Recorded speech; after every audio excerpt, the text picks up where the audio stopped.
Director General Mueller, colleagues and friends,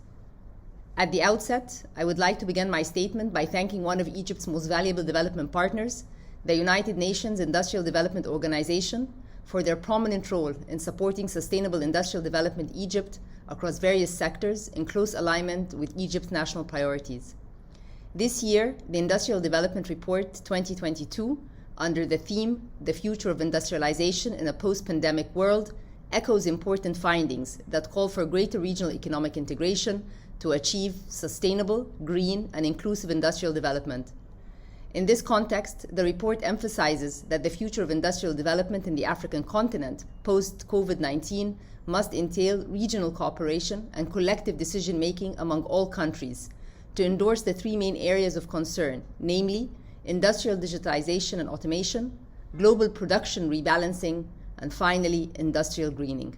It is thus imperative to strengthen the multilateral dialogue and find innovative solutions to support our goals and ambitions in these unprecedented times.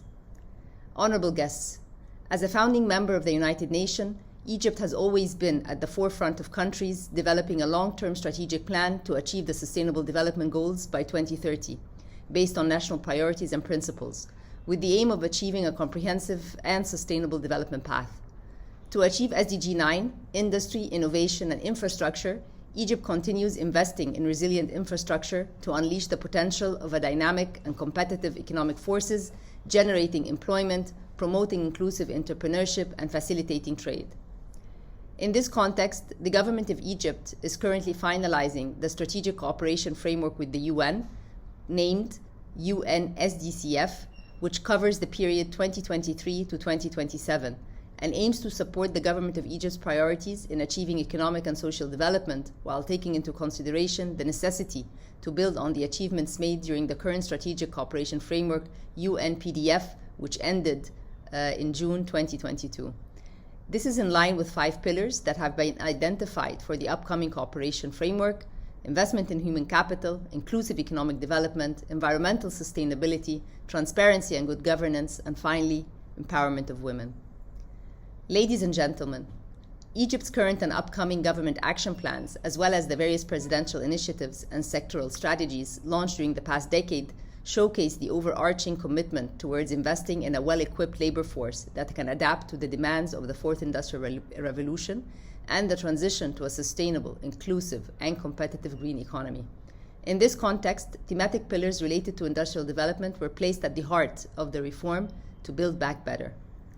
The efforts of the Egyptian government can be quantified with an ODA SDG mapping tool, which has been developed by the Ministry of International Cooperation and allows for SDG Goal 9, Industry, Innovation, and Infrastructure, where there are currently 118 ongoing projects worth $5.7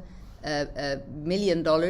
accounting for a total of 22.3% of total ODA in Egypt. Let me repeat, $5.7 billion, accounting for 22% of total ODA in Egypt. For SDG Global Goal 11, Sustainable Cities and Communities, there are currently 32 ongoing projects worth $1.4 billion,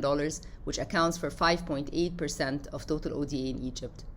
Moreover, a number of strategic priority areas have been identified by the government to accelerate inclusive and sustainable industrialization, namely focusing on industrial policy and governance, investment promotion, achieving green industry, building smart cities, and mainstreaming Industry 4.0.